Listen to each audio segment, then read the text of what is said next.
Astaghfirullahaladzim. Astaghfirullahaladzim. Salatullah, salamullah.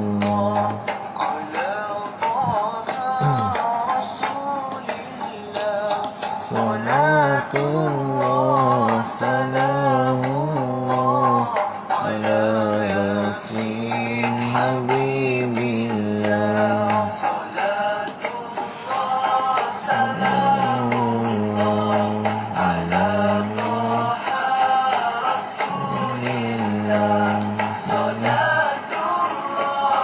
Salamullah ala yasin habibillah.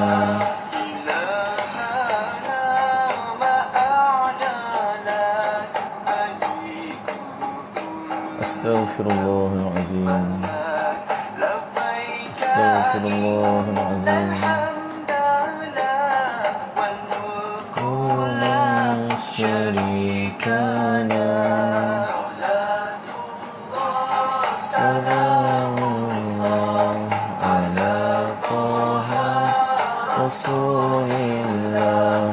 Salatullah, salamullah ala yasin habibillah.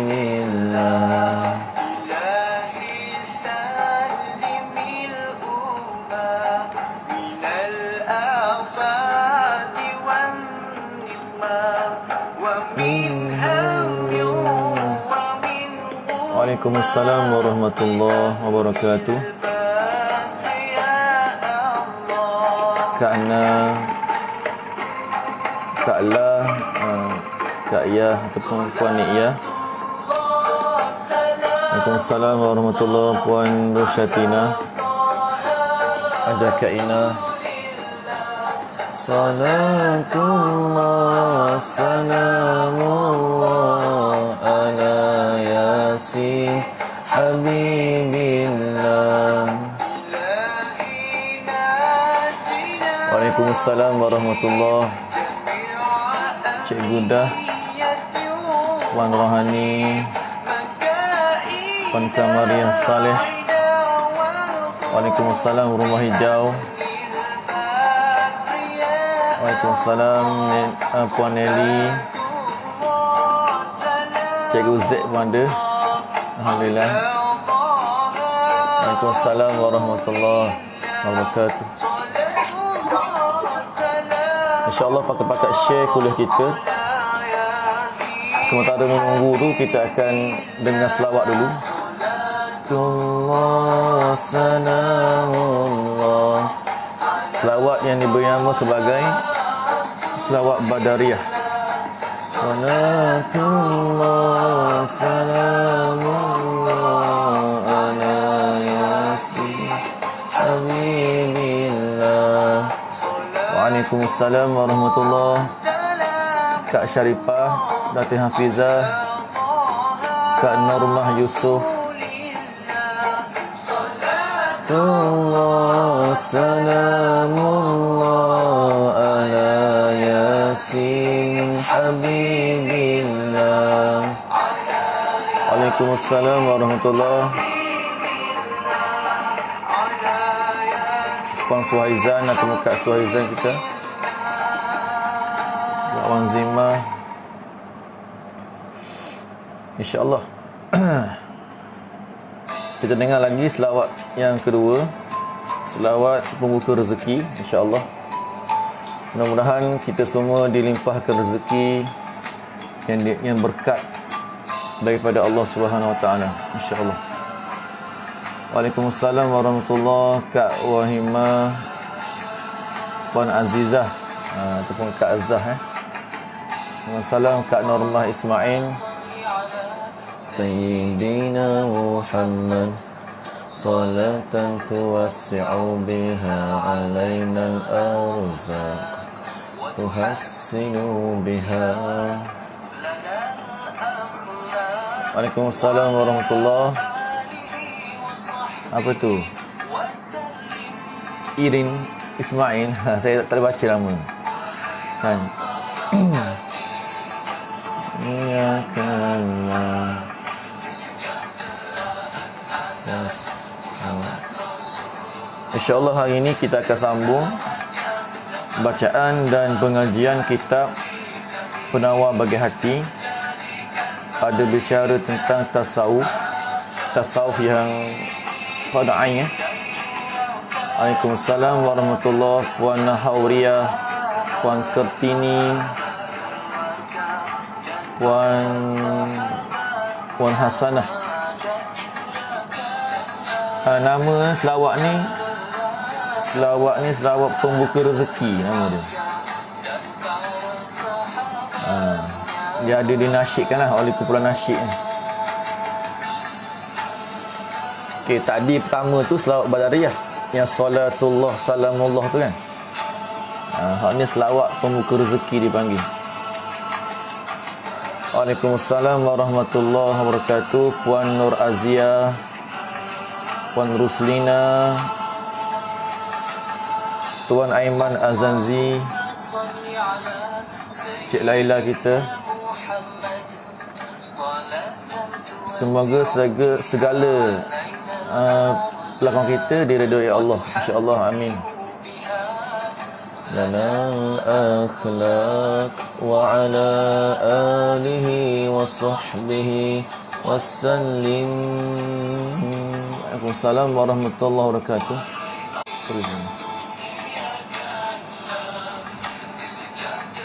InsyaAllah kita akan start lepas ni. Waalaikumsalam warahmatullahi. Haji Rusli, Umi Long,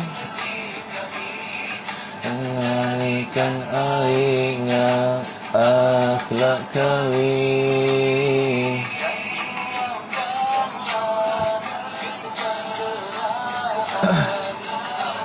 Keluarga asas sahabatnya.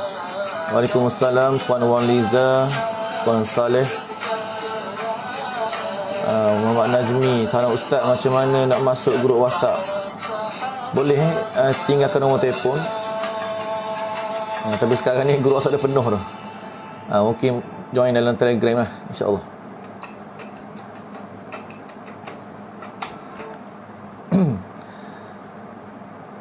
Waalaikumsalam warahmatullahi. Puan Azmini. Baik. A'udzubillahi minasyaitonirrajim. Bismillahirrahmanirrahim. Assalamualaikum warahmatullahi wabarakatuh. Alhamdulillahi rabbil alamin. Wassalatu wassalam ala asyrafil anbiya'i wal mursalin, Sayyidina wa nabiyyina Muhammadin wa ala alihi wa sahbihi ajma'in. Subhanaka la ilma lana illa ma 'allamtana innaka antal alimul hakim. Wala hawla wala quwwata illa billahil aliyyil azim. Rabbi shrah li sadri wa yassir li amri wahlul 'uqdatam min lisani yafqahu qawli. Amma ba'd. Yang pertama dan selamanya kita rafakkan setinggi-tinggi kesyukuran dan jutaan terima kasih kepada Allah Subhanahu wa ta'ala, kerana Allah Ta'ala masih lagi memperkenankan kepada kita untuk kita merasai beberapa bentuk dan jenis nikmat-nikmatnya yang begitu besar, nikmatnya yang kadang-kadang bukan semua orang dapat. Antaranya nikmat kesihatan, nikmat kita boleh sama-sama lagi duduk berkumpul secara online di atas talian ini dalam satu majlis ilmu, yang mana kita punya majlis ilmu ini insya-Allah juga dihadiri, juga dilihat oleh para malaikat-malaikat Allah Subhanahu wa ta'ala. Maka beruntunglah kita semua diberi peluang, diberi taufik untuk sama-sama kita mendengar lagi sedikit perkongsian, sedikit kita kata bacaan kitab Penawar Bagi Hati pada pagi yang mulia ini. Okey, saya harap jelas saja punya suara, line pun okey, line tak berona hari ini, insya-Allah. Okey, baik. Hari ini kita sambung kitab tasawuf kita, penawar bagi hati, pada muka surat 11, yang Jawi lah, yang Jawi muka surat 11, iaitu baris yang ketiga daripada bawah, dan seperti menyalahi janji. Kita sambung lagi dalam bab fasa ketiga pada menyatakan lidah. Hari ini sambung tentang macam mana cara kita nak bersyukur dengan nikmat lidah. Okey. Jadi pada pertemuan yang lepas kita bincang dah di antara cara-cara kita nak bersyukur dengan nikmat lidah macam mana, iaitu kita jangan mengumpat, kemudian jangan berdusta, kan? Itu kata nombor 1, nombor 2. Dan hari ini nombor 3-nya, perkara yang digolongkan dalam golongan perkataan yang dilarang. Okey, ataupun berkata-kata yang dilarang pada hari ini adalah menyalahi janji, ataupun kita kata tidak tepati janjilah, kan? Baik. Qala al-muallif rahimahullahu taala wa nafa'ana bi'ulumihi fid daraini amin. Kata pengarang kita, kata Syekh Abdul Qadir Al-Mandili rahimahullahu ta'ala, dan seperti menyalahi janji, yang adalah ia menyalahi janji itu salah satu daripada segala alamat munafik. Allahu Akbar.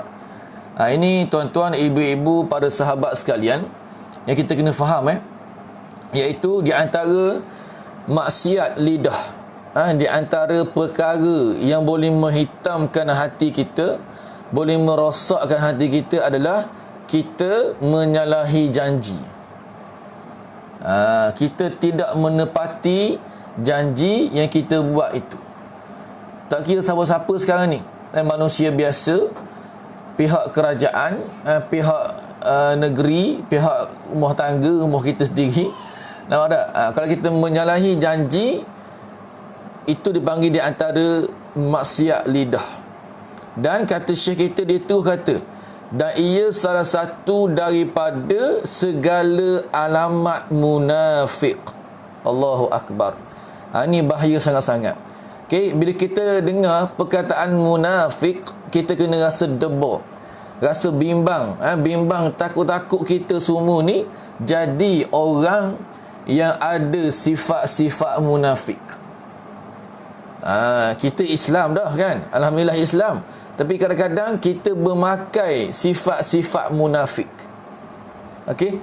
Ataupun memakai tanda-tanda orang munafik. Okey. Jadi kita kena jauhkan diri kita daripada segala sifat munafik dan tanda-tanda orang munafik tu. Dan ibu-ibu sekalian kena faham dulu apa maksud munafik tu. Munafik ni kan asal daripada nafaqah. Nafaqah ni kata para ulama, dia sebenarnya satu benda yang ada dua jalan, dua lubang, kan? Ada dua lubang. Itu nafaqah asal dia. Jadi munafik ni orang yang bermuka-muka, kan? Ada talam dua muka kita panggil, kan? Jadi munafik ni kata para ulama lebih tepat dia punya pengertian dia, orang yang menyembunyikan kekafirannya dalam hati, tapi di luarnya, di zahirnya itu dia tunjuk dini Islam, pakai jubah, okey, semayang dengan Nabi, nampak tak? Kadang-kadang pakai kopiah, janggut ada, baik. Tapi sebenarnya dalam hati dia kufur, hatinya kafir kepada Allah Subhanahu wa ta'ala. Dalam sejarah kita, sejarah kita kata alam Melayu ni ataupun alam Jawa, okey, antara orang munafik yang terkenal antaranya apa? Namanya Senok Heronji ataupun Heronje, kan? Senok Heronje tu dia orang apa? Dia orang kafir. Okey, tapi dia masuk ke Aceh, dia menyamar menjadi seorang Islam. Namanya Abdul Ghaffar, nama penyamaran dia. Dia munafik. Jadi dia pakai macam Islam, pakai jubah, pakai serban, janggut ada, Senok Heronji. Sehinggalah dia boleh berkahwin dengan anak tok guru pondok di Aceh tu. Nampak tak? Sebab lepas itulah barulah Aceh ditakluk oleh Belanda kan. Maknanya atas risikan orang munafik ni. Ni bahaya. Ibu-ibu, tuan-tuan sekalian, orang munafik, kita nampak dia okey tapi dalamnya hancur. Hanya Allah Ta'ala yang tahu. Boleh faham? Sebab itu kita kena jangan ambil sifat-sifat munafik kita pakai dalam kehidupan kita. Wajib kita jauhkan diri kita daripada sifat munafik. Boleh. Antara sifat munafik dalam kitab kita ni, yang ada kait dengan menyalahi janji, sabda Nabi sallallahu alaihi wasallam. Nabi kata dalam hadis ini, ayatul munafiqi thalathun idza haddasa kadzaba. Kan, kalau kitab Jawi saya ni dia ada sikit salah baris, bukan kadhiba, dia kadzaba. Idza haddatsa kadzaba wa idza wa'ada akhlafa wa idza tumina khana. Nombor 2 tu rawahu Syaikhan an Abi Hurairah radhiyallahu anhu. Hadis ni hadis sahih yang diriwayat oleh Imam Bukhari dan Imam Muslim. Apa erti dia? Ertinya, tanda, Nabi kata, tanda munafik itu 3. Tanda kita boleh tengok orang tu kan sama ada dia munafik sebenar ataupun munafik sekadar memakai sifat munafik. Okey, 3. Yang pertama, apabila bercerita, bila dia bercakap, idza haddatha, ia, bila bercerita ia, nescaya berdusta ia. Bila dia bercakap, bercerita, dia sebenarnya dia tipu kita. Dalam dia bercakap tu banyak unsur-unsur penipuan. Okey, kemudian, dan apabila menjanjikan ia akan kebaikan, nescaya menyalahi ia akan janjinya. Bila dia berjanji pada orang, kan, kami akan beri ni, beri tu, begitu, tapi dia menyalahi janji tanpa sebab. Okey, dan apabila dipercayai akan dia, yakni diberi amanah. Tanda maksud dipercayai akan dia itu diberi amanah. Okey, amanah satu jawatan ke, satu kan barang ke, nescaya khianat ia, dia khianat akan amanah tersebut. Artinya tiada menunaikan ia orang munafik tu akan barang yang dipercayai ia padanya itu. Nampak ini 3 tanda-tanda orang yang munafik ataupun tanda orang yang ada sifat munafik. Okey, tanda ni berat semua ni. Kan, yang pertama, bila dia bercakap, dia banyak tipu dalam bercakap dia tu.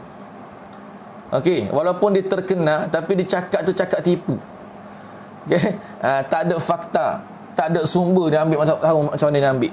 Okey, lepas tu yang kedua, bila dia berjanji akan kebaikan pada orang, dia menyalahi akan janji ni, dia tak buat pun. Okey, ni kalau kita cakap pasal politik, banyak yang kena lah. Tapi saya tak suka nak cakap pasal hak orang tu. Okey, cuma kita beri contoh mudah lah. Kalau ahli politik, ramai kadang-kadang dibagi manifesto tu, manifesto dia kan, kadang-kadang tak buat pun. Okey, ni kita boleh nilai sendiri lah. Masing-masing tengok siapa-siapa yang YB kita tu kan, janji macam-macam, suruh undi dia, tengok kan, contoh.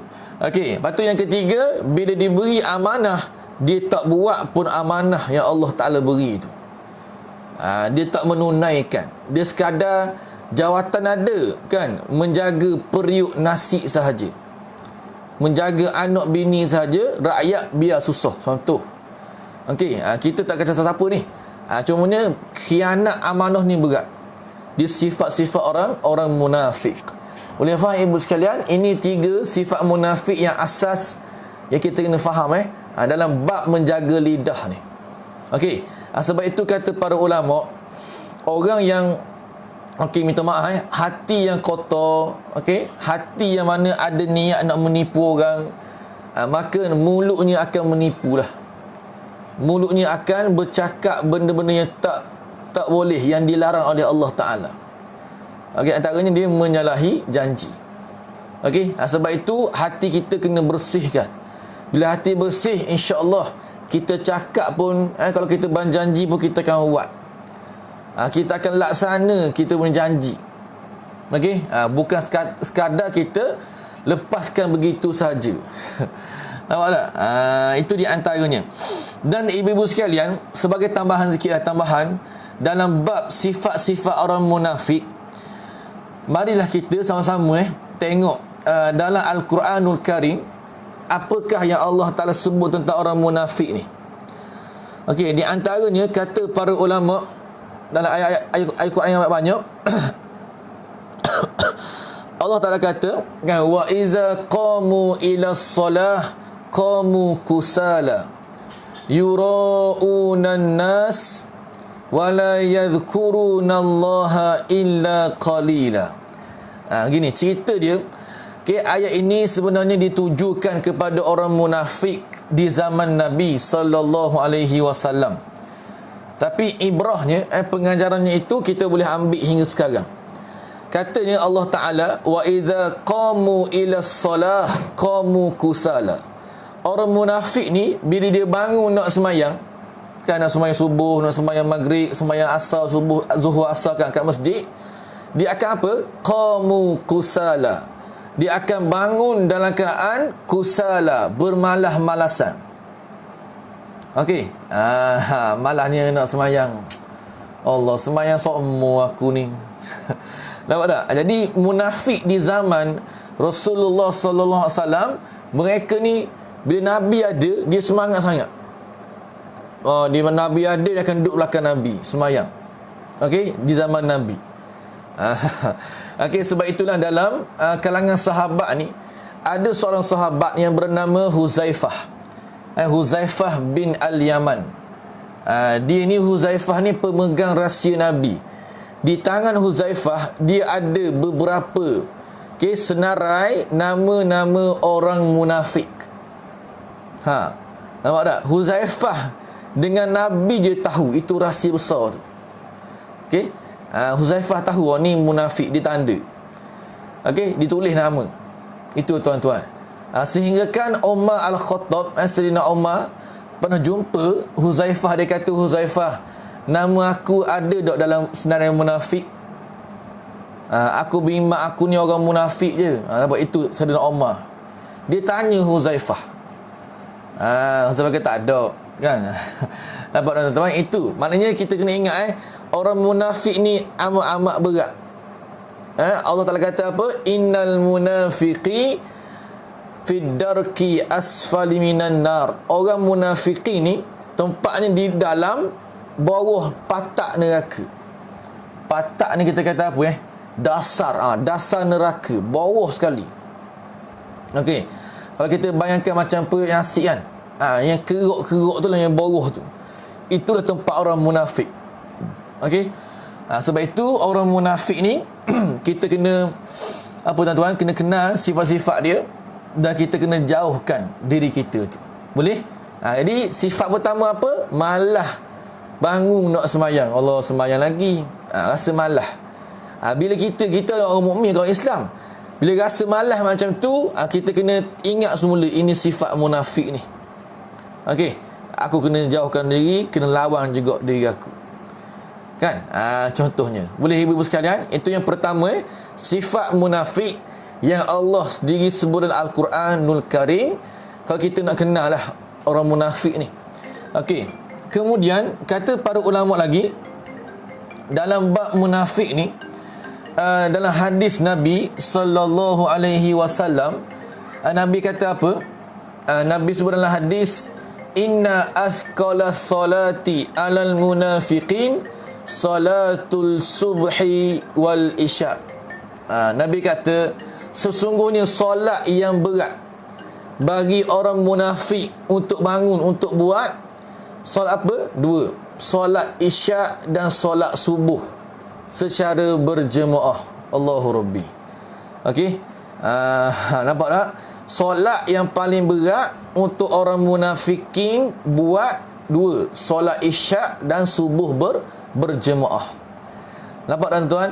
Jadi kalau kita sekarang katakanlah di tempat masing-masing tu dibenarkan pergi masjid, kan, kita sebagai isteri ni boleh pesan ke suami, bang, pergi semayang tu berjemaah isyak, katakanlah berjemaah kat rumah sokmo.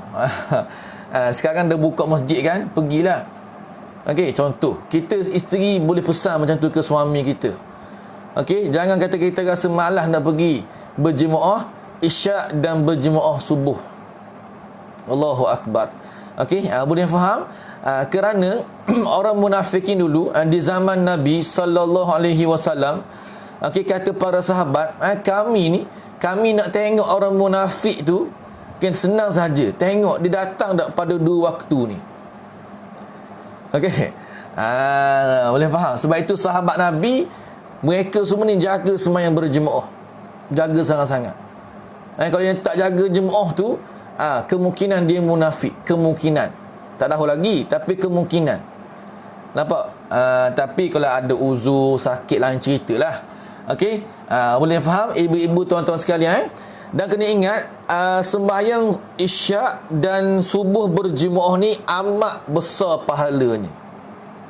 Okey, kalau kita macam kita ibu-ibu garang perempuan, boleh sembahyang berjemaah di rumah dengan anak kita perempuan kan, dengan anak kita yang lelaki-lelaki ke. Nampak tak? Supaya tak lepas pahala jemaah isyak tu. Apa pahalanya? Nabi kata dalam hadis yang sahih, orang yang sembahyang isyak berjemaah, okey, akan dapat pahala bangun qiyamul lail separuh malam. Allahu akbar. Besarnya pahala. Kan? Bangun qiyamul lail separuh malam ni kita tak mampu nak buat rasa. Kan, malam ni bermula pada maghrib. Okey, jadi orang yang sembahyang isyak berjemaah, dia dapat pahala, kan, seolah-olah dapat pahala tu, pahala besar, pahala qiyamul lail separuh malam. Besar tu. Kan, kita qiyamul lail sekejap je kadang-kadang. Pukul 4, pukul 5 bangun, qiyamul lail sekejap. Sekejap itu bukan separuh tu. Kan? Itu yang pertama. Yang kedua, kelebihan solat subuh berjemaah juga besar. Nabi kata pada hadis, orang yang subuh berjemaah ni, kan, pahalanya apa? Dia dapat pahala qiyamul lail seluruh malam. Allahu akbar. Ini besar sangat-sangat.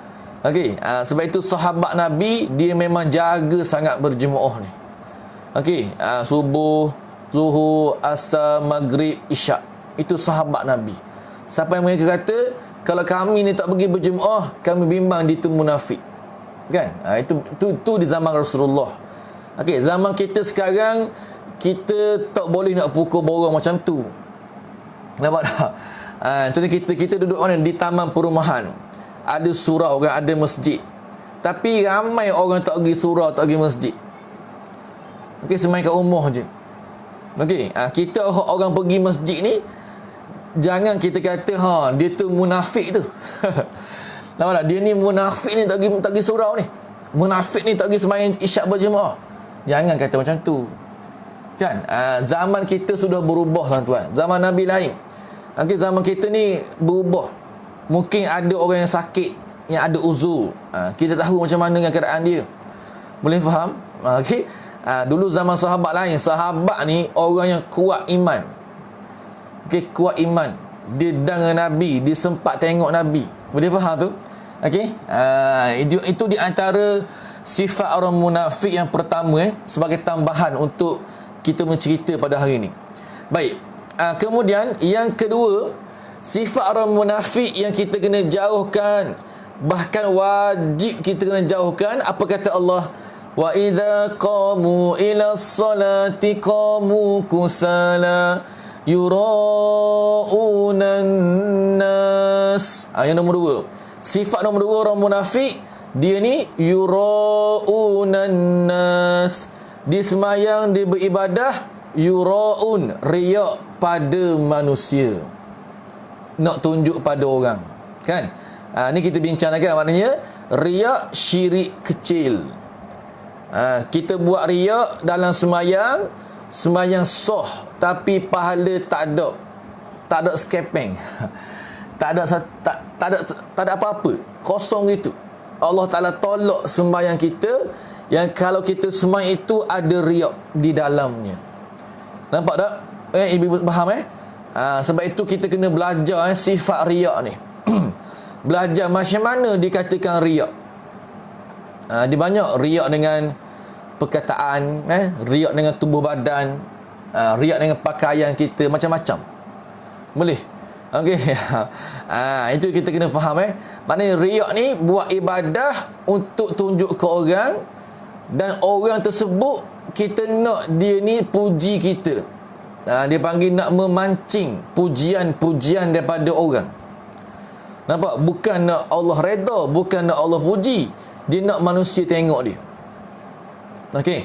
Atau senang kata macam inilah, dia sembahyang tu nak jadi tarik perhatian orang. Kan?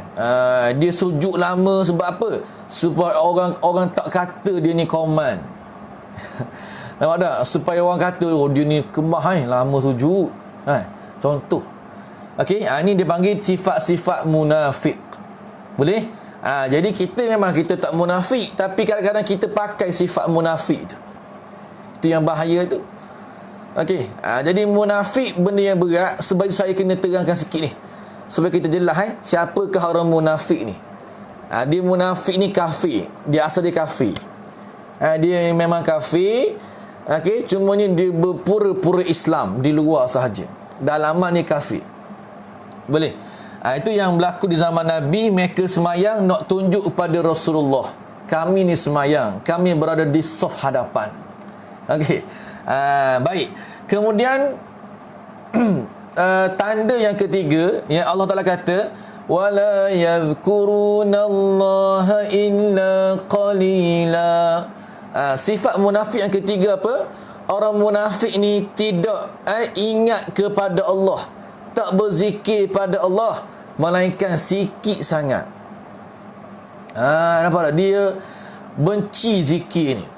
Dia tak suka zikir lama-lama. Nampak tak? Sebab itu kita kan nak hilangkan sifat munafik, kena banyakkan zikir. Okay, banyakkan zikir. Paling kurang pun itulah yang saya tekan semua tu, 100 istighfar, 100 tahlil, 100 selawat. Zikir asasi harian seorang Islam, seorang mukmin. Okey? Istighfar, astaghfirullah, astaghfirullah, astaghfirullah. Tuan-tuan, memang masa kita istighfar tu datang nafsu kata, lambatnya habis, nak 100 lambatnya. Betul tak? Lambat. Jadi kena lawan. Buat juga astaghfirullah, astaghfirullah, astaghfirullah. Okey? Sebab orang munafik dia tak suka zikir, dia benci zikir. Apa zikir lama-lama dia marah. Tuan-tuan. Boleh? Ni tak kena sebab kata para ulama, orang yang kepanasan, orang yang benci orang berzikir sebenarnya syaitan sebenarnya. Kan, iblis. Kan? Jadi kita sepatutnya kena banyakkan berzikir. Boleh faham? Selawat Allahumma salli ala Muhammad, Allahumma salli ala Muhammad. Nak cukup 100 tu memang ada ujian. Okey, antara apa ujian dia? Nafsu berkata lambat lagi ke habis. Kan, cerita kat tu main dah tu. Nampak tak? Kita pun gana-gana ni. Itu kena lawan. Kena lawan nafsu kita. Boleh lepas tu yang ketiga, tahlil la ilaha illallah. Dalam hadis yang lain Nabi kata, Nabi sallallahu alaihi wasallam bersabda, orang yang menyebut la ilaha illallah ni, insya-Allah syaitan iblis tak berani dekat dia. Okey. Orang yang banyak sebut la ilaha illallah, la ilaha illallah, syaitan tak berani dekat dengan dia. Kalau datang sekejap tu berlari. Kan? Sebab itu ibu-ibu kalau datangkan bisikan syaitan, kita boleh baca juga la ilaha illallah. Okey, di samping kita baca a'udzubillahi minasyaitonirrajim tu. Boleh? Zikir tu penting Zikir ni ibarat air air untuk ikan. Boleh faham? Kalau tak ada air bagi ikan mati umumnya gitulah kan. Jadi kita kalau tak ada zikir, kita mati sebenarnya, mati hati. Okay.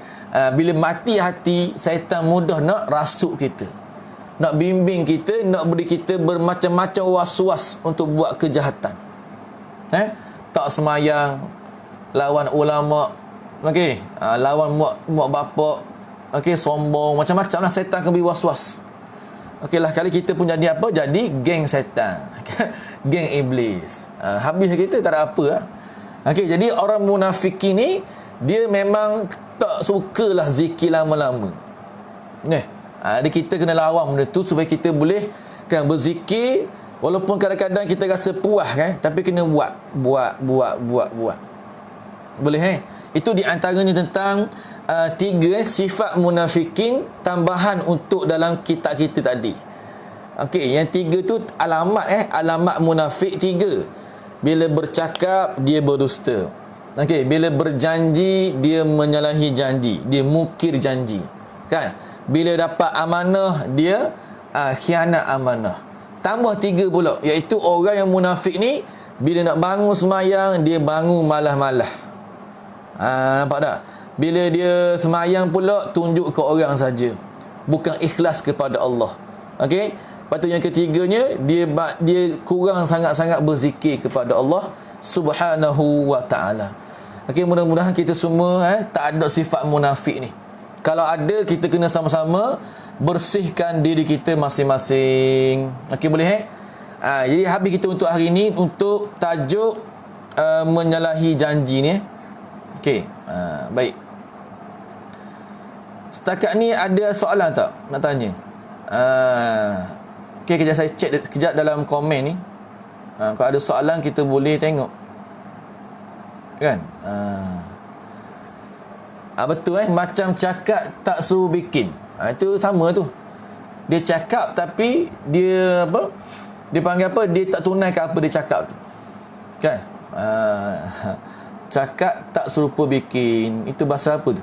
KL kan? Okey, boleh faham insya-Allah. Okey, seterusnya, soalan yang cukup menarik saya rasa daripada Haji Rosli.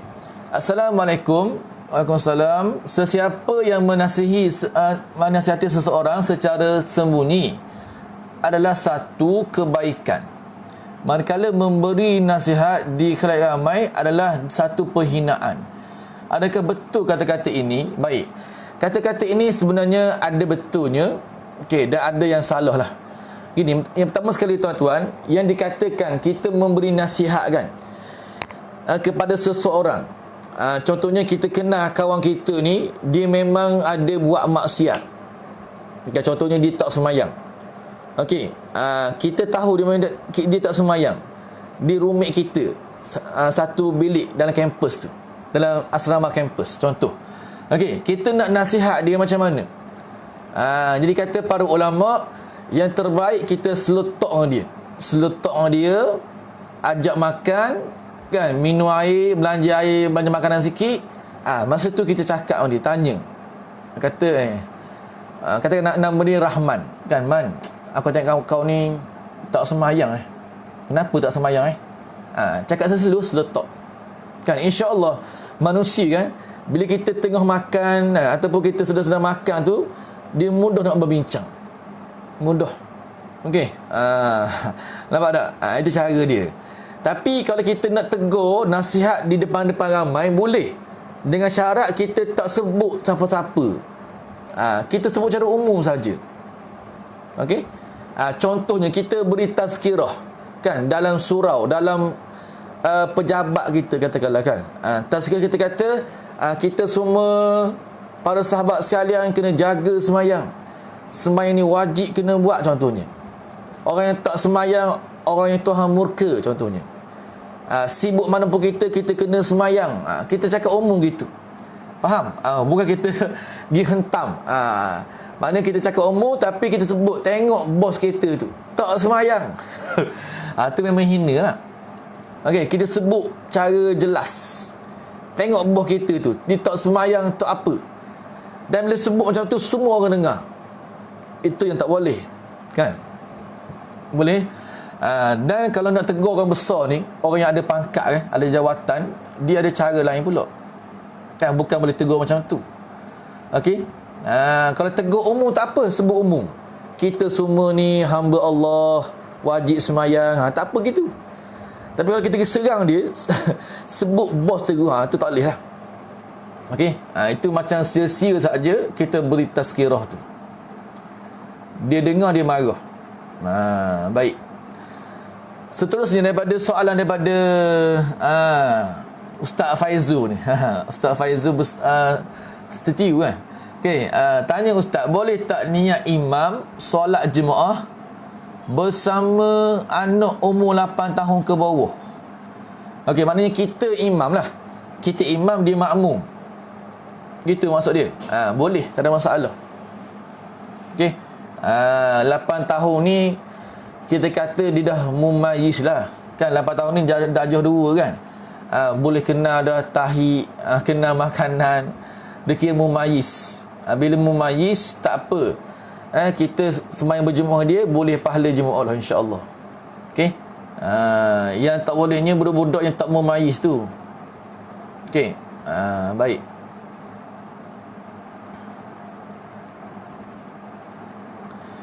Seterusnya soalan, Ustaz, kalau kita suka share video atau artikel selawat Nabi atau bacaan zikir di media sosial, adakah itu dikira riak dalam ibadah?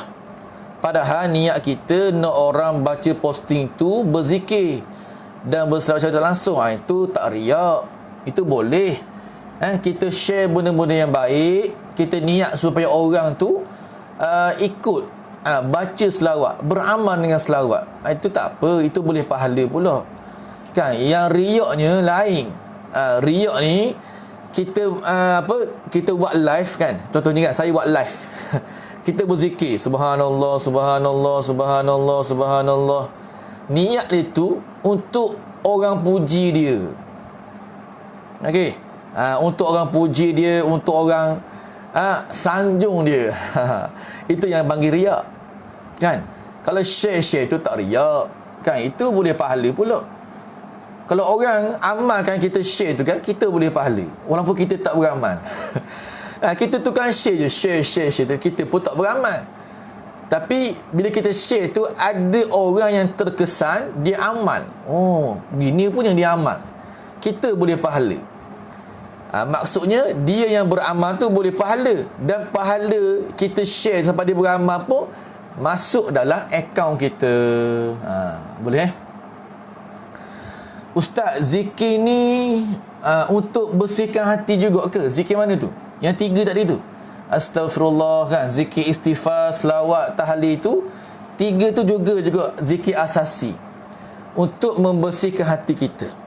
Kata guru saya, amalkan 3 zikir ni kan, istighfar 100, selawat 100, tahlil 100, insya-Allah Allah bimbing kita dalam nak buat satu perkara tu. Faham Allah akan guide kita. Allah akan pandu kita. Dan bila Allah pandu, insya-Allah kita nak buat maksiat pun kita rasa malu. Macam tu. Rasa segan, rasa takut. Boleh faham? Okey. Boleh faham, itu antaranya.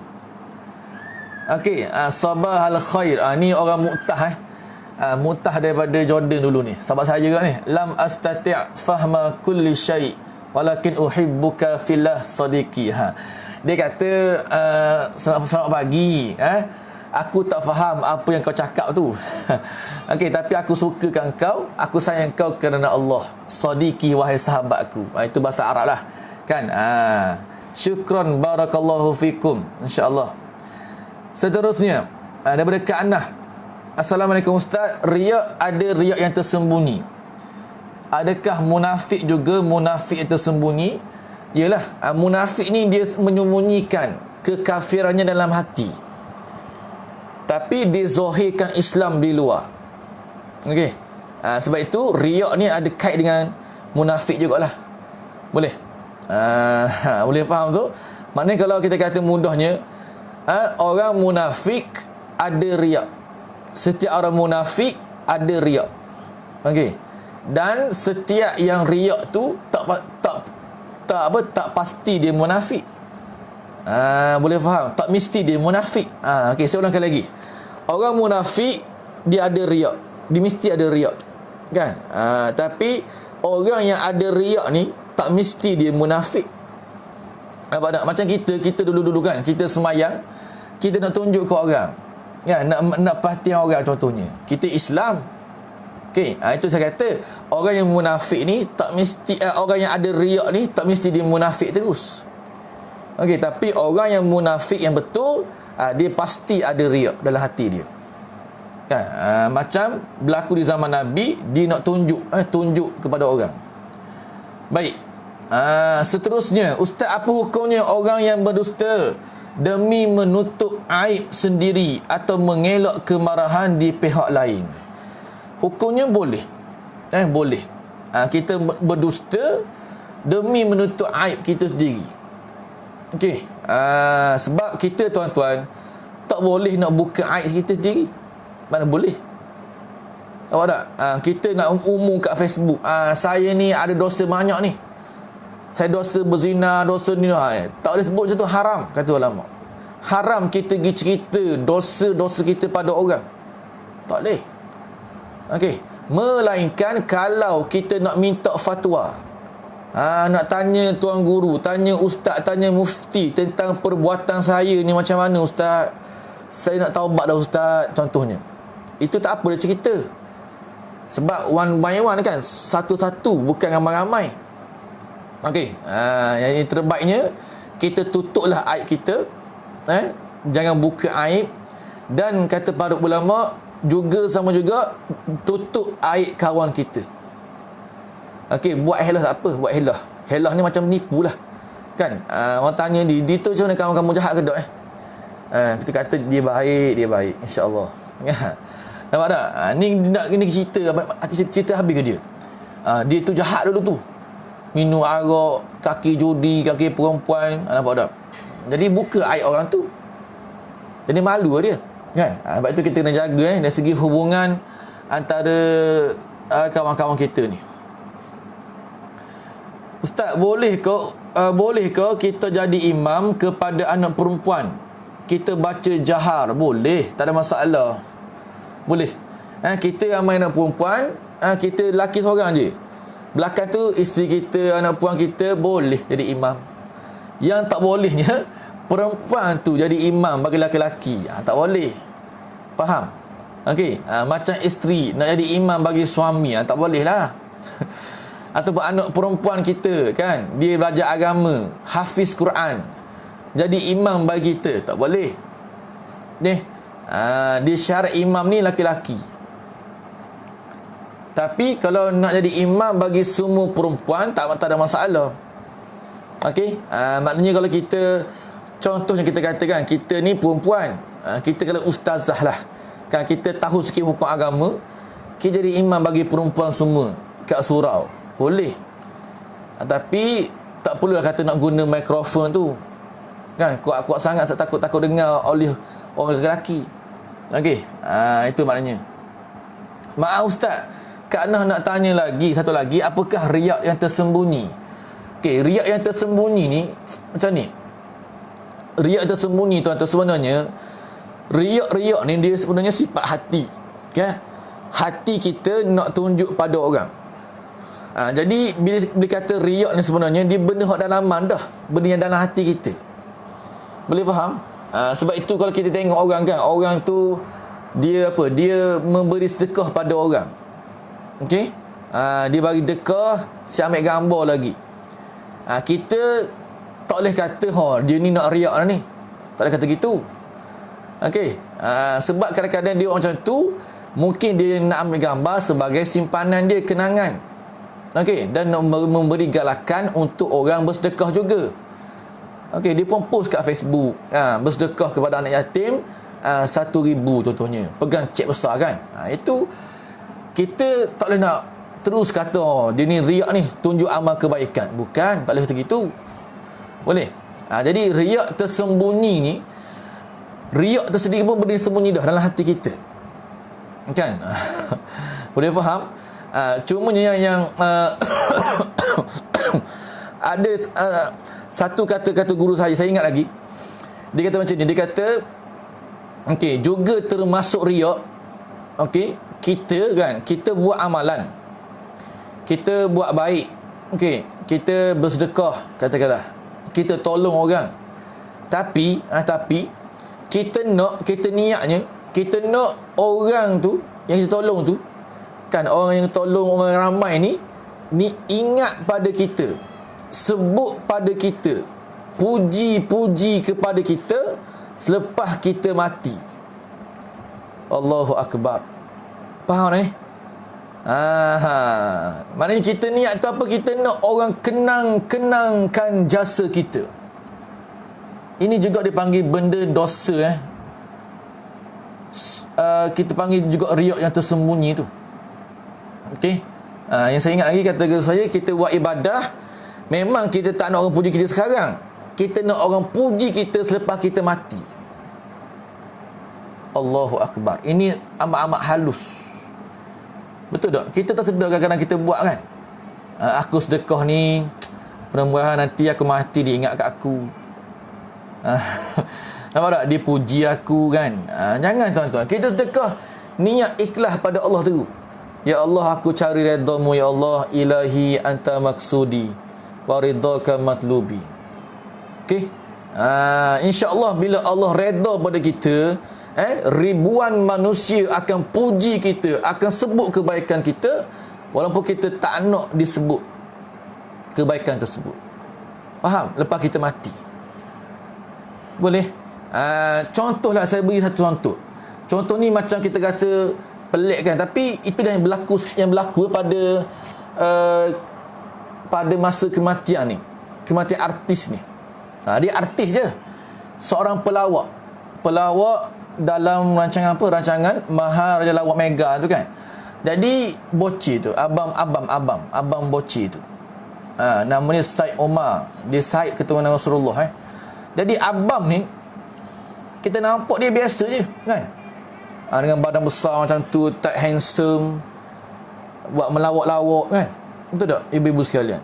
Tapi di sebalik, di belakang tabir tu, kita tak nampak kebaikan dia. Dia tolong mak dia, jaga hati mak dia. Itu abang Boci tu. Tapi bila dia mati saja tuan, kita tengok macam mana dia mati kan. Ramai orang datang semayang mayat dia, penuh hari kat rumah. Okey, ada orang sebut kebaikan dia, sebut. Okey, itu maknanya orang yang kadang-kadang tak terkenal di dunia, tapi terkenal di langit. Disebut-sebut oleh malaikat Allah nama-nama dia. Okey, sebab itu tuan-tuan penting jaga hati ibu, jaga hati mak kita. Okey, sebab itu saya amat-amat takut sangat kalau mak kita marah pada kita. Takut. Okay. Sebab apa? Sebab redha Allah terletak pada redha mak ayah. Okey. Ini sebenarnya hadis. Redha Allah fi ridha walidain. Nabi kata. Redha Allah terletak pada redha mak ayah kita. Okey. Kalau mak ayah kita tu terasa hati kita, dia marah pada kita, kita cepat minta ampun. Jangan biar lama macam tu. Okey, boleh faham? Tak kira mak mentua bersama juga. Jaga hati mak mentua, pak mentua kan. Sebab bila kita kahwin, mak mentua tu jadi mak kita dah macam mak kita sendiri ya. Boleh? Itu di antaranya. Tuan-tuan dan puan-puan sekalian boleh faham? Riak yang tersembunyi tu. Itu yang mampu saya jawab. Di bawah bagi tadi. Maknanya kita buat amal ibadah, lepas mati tu kita nak orang puji kita. Juga panggil yang dosa juga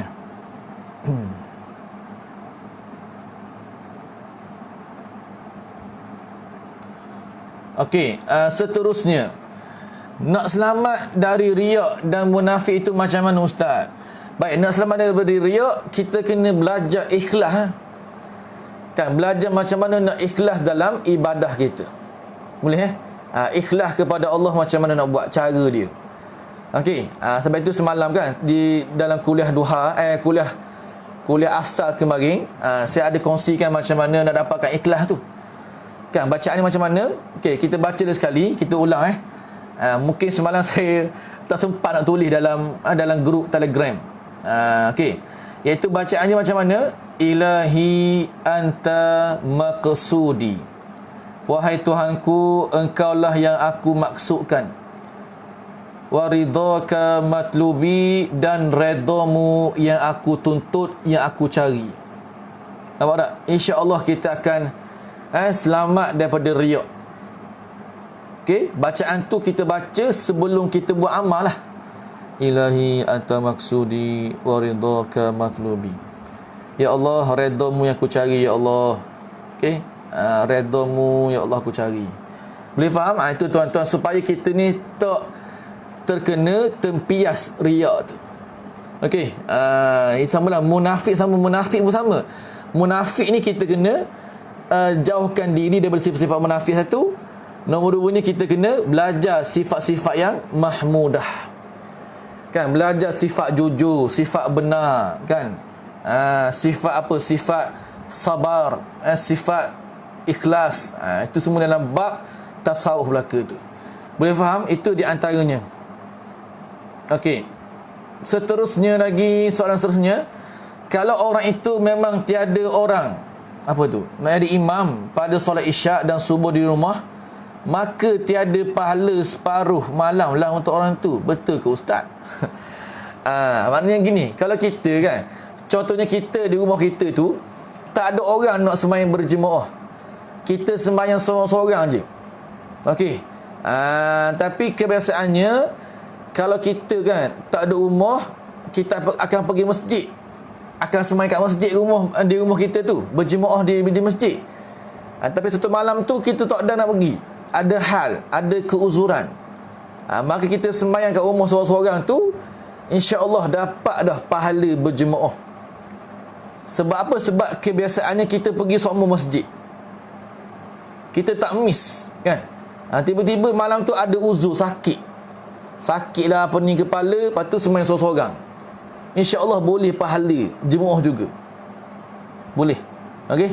Tetapi nombor duanya, tetapi kalau orang itu memang tak biasa pergi masjid, kan, tak biasa pergi berjemaah di masjid, kan, dia tinggal gitu je masjid, malah aku pergi masjid main sembahyang kat rumah, kan, maknanya rutin hariannya sembahyang kat rumah, maka dia sembahyang seorang-seorang tu, pahalanya tak dapat lah. Yang kata pahala apa, qiyamul lail separuh malam tu tak ada lah. Boleh yang dapat tu orang yang uzur, yang ada keuzuran. Kan? Selama ni dia pergi semua kan, tiba-tiba sakit tak pergi, dapatlah pahala. Boleh itu di antaranya. Okey, boleh faham? Sama juga macam kita kan yang dengar kuliah ni, dengar tiap-tiap hari, tiba-tiba satu hari tu miss, ada hal kan, ada appointment, cocok vaksin dos kedua contohnya. Okey, kita dapat pahala juga, walaupun kita tak pergi kan, sebab biasanya kita dengar tiap-tiap hari. Okey, tapi ilmu tak dapat lah, dapat pahala lah. Okey, seterusnya, adakah kita banyak berselawat kepada Nabi Muhammad dengan apa kita nunjuk tu kepada orang lain adalah riak? Baik, jawab ulama, ya, memang ada mengatakan kan, kalau kita berselawat Allahumma salli ala Muhammad wa ala ali Muhammad dengan niat riak, kan, nak tunjuk ke orang, kan, itu dibolehkan kalau untuk selawat sajalah. Okey. Mana selawat ni kalau kita niat riak pun boleh, satu pelik sikit. Tapi yang lebih baik kan, yang lebih afdal, kita selawat tu kita janganlah nak tunjuk ke orang. Nampak tak? Ni tidak kan pergi kedai pergi kedai kedai rucik nak beli barang, tapi tangan pegang tasbih panjang. Kan, nak tunjuk ke orang sangat. Tak payah tuan-tuan. Okey. Kita nak zikir banyak ni di belakang orang. Ketika tak ada orang seorang-seorang, kita dengan Allah, berzikirlah banyak mana pun, ikhlaskan hati tu. Okey. Sebab macam tadi selawat kan, kita dah selawat Allahumma salli ala Muhammad kuat-kuat, untuk kata orang tengok kita, itu bimbang juga, kita rasa bangga, rasa hebat, rasa sombong, tu bahaya pula tu. Okey. Ala kulihannya terbaik, kita buat amal ibadah, zikir, selawat tu kau boleh ikhlas sungguh-sungguh. Okey, jauhkan daripada riak, jauh. Sebab riak ni dipanggil dosa besar juga, dosa besar.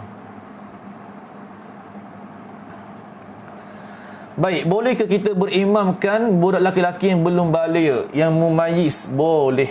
Sah semayang. Okey, dengan syarat lah. Laki tersebut yang belum baligh tu, contohnya umur apa? Umur katakanlah darjah 2, darjah 3 kan. Tapi bacaannya sedap. Bacaan dia betul tajwidnya, kan? Betul cara semayang, ada tamak ninah semua. Kita ikut dia semayang, sah kita. Sah. Okey. Dengan syarat budak yang belum baligh tu dipanggil mumayyiz, kan? Dia tahu hukum hakam semayang. Tahu Fatihah baca macam mana, tahiyat macam mana, kan? Sah kita ikut, tak ada masalah. Boleh contohnya kalau kita ni sebagai nenek, kan? Mak lah, ataupun kata tok, kan? Kita ni ikut cucu kita hak semayang tu, boleh kan?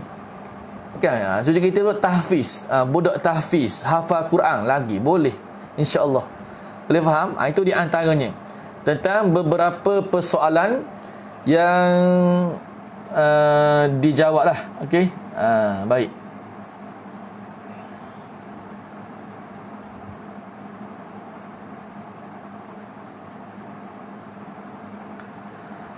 Okey, boleh faham takat ni ya?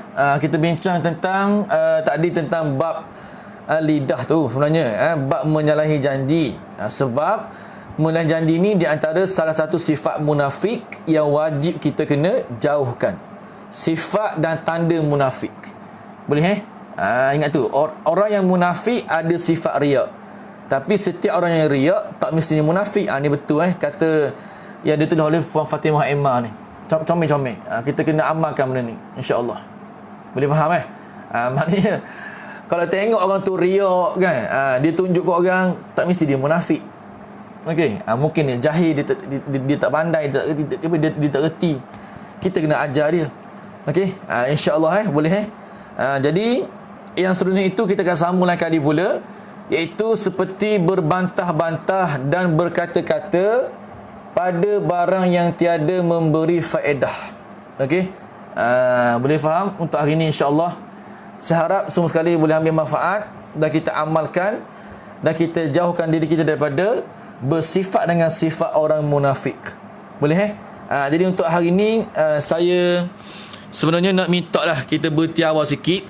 Okey, kerana di kawasan rumah saya ni, rumah saya dan rumah mak saya pun di Padang Nenah tu, kan, di Mane pun ada juga, kita diuji dengan tak ada air. Kan, air tak ada. Start daripada petang semalam, kan, petang semalam, kemudian sampailah malam ni. Kan, malam ni pun tak tahu ada tak lagi. Jadi air pun guna air tangki pun nak habis dah. Jadi saya pun terpaksalah bertiawar untuk hari ni sebab nak bantu sikit ibu saya untuk ambil air di rumah tok saya. Di Bukit Tunggal tu. Dekat dengan sungai, kan. Jadi situ ada air. Jadi kena bertiawar sikit hari ni, okey, untuk saya ambil air sikit untuk kita gunalah untuk mandi, kan, untuk mandi dan sebagainya. Boleh faham? Okey. Ustaz, berbaju ketat pada waktu solat, adakah dikira riak? Baju ketat macam ni. Okey, baju ketat bagi orang lelaki, okey, kalau pakai dalam semayang makruh. Okey, orang lelaki pakai baju ketat dalam semayang makruh. Okey, makruh makruh. Tapi kalau orang perempuan pakai ketat dalam semayang, okey, nampak bentuk badan, kan, nampak dia punya aurat, dada dan sebagainya, itu haram dan batal solat. Okey, kena faham tu konsep pakai baju tu. Okey, boleh faham ya? Okey, tentang soalan tadi tu. Ini soalan terakhir kot saya rasa. Okey. Baik, dan insya-Allah mudah-mudahan boleh faham soalan tu. Jawapan tu pakai ketat makruh bagi laki-laki dan pakai ketat ni haram bagi perempuan. Okey, kalau riak tak riak tu tak kira lah. Riak ni kita pakai baju jubah pun boleh jadi riak. Betul tak? Kan, ini kata ulama, kalau kita pakai jubah comel, jubah baru, kita nak tunjuk ke orang, nak orang puji kita, comel jubah boleh mana, kan, itu pun dikira riak walaupun pakai jubah. Okey, masalah sekarang ni Tak kira pakai ketat ke tak ketat, tapi ada niat nak tunjuk, nak orang puji kita, itu nama riak. Okey. Nampak dah, kena hati-hati benda ni. Yang pakai ketat tu hukum lain. Okey. Pakai ketat bagi laki-laki makruh. Kan pakai baju slim fit kan, nampak bicep, nampak apa dia panggil apa, six pack. Itu makruh bagi laki-laki. Tak comel lah. Kan yang comel pakai baju longgar. Okey, insya-Allah. Boleh faham? Jadi saya minta lah semua ibu-ibu sekalian doakan doakan kami semua selamat daripada musibah sikit, musibah air ni lah. Sebab kalau tak ada air payah juga sebenarnya. Kan kita nak masak tak boleh kan. Nak mandi pun payah tak ada air. Kan kita nak buang qada hajat payah. Okey, kalau tak ada api mudah sikit. Tak ada air tu sikitlah. Kan diperik sikit. Boleh faham insya-Allah. Jadi kita jumpa insya-Allah petang ni Okey, petang ni insya-Allah kita jumpa untuk kitab Riyadus Solihin. Okey. Insya-Allah kalau tak ada apa-apa aral, kita akan buat petang ni. Tapi kalau saya ada hal, saya mungkin sibuk sikit kot. Kalau sibuk sikit, kalau ada hal, saya akan maklum semula dalam grup WhatsApp. Boleh mungkin grup WhatsApp tu kita boleh buat kot. Grup kedua, tak tahulah kan. Ataupun grup Telegram ke. Sebab Telegram boleh dimasuki oleh banyak, lebih 1000 kan boleh masuk dalam grup Telegram tu. Kalau WhatsApp 256 je boleh masuk. Jadi grup WhatsApp kita sekarang ni dah penuh dah. Jadi kena buat grup lain rasanya. Tengok macam mana, kita akan bincang nanti insya-Allah. Jadi terima kasih kepada semua ibu-ibu yang sudi melihat ni. Tuan-tuan, sahabat-sahabat sekalian, doakanlah kita semua selamat dunia akhirat. Insya-Allah kita sudahi dengan tasbih kafarah dan suratul asr. Subhanakallahumma wa bihamdika asyhadu an la ilaha illa anta astaghfiruka wa atubu ilaik. Bismillahirrahmanirrahim. Wal asr innal insana lafi khusr illa alladhina amanu wa amilus solihat wa tawasaw bil haqq wa tawasaw bis sabr.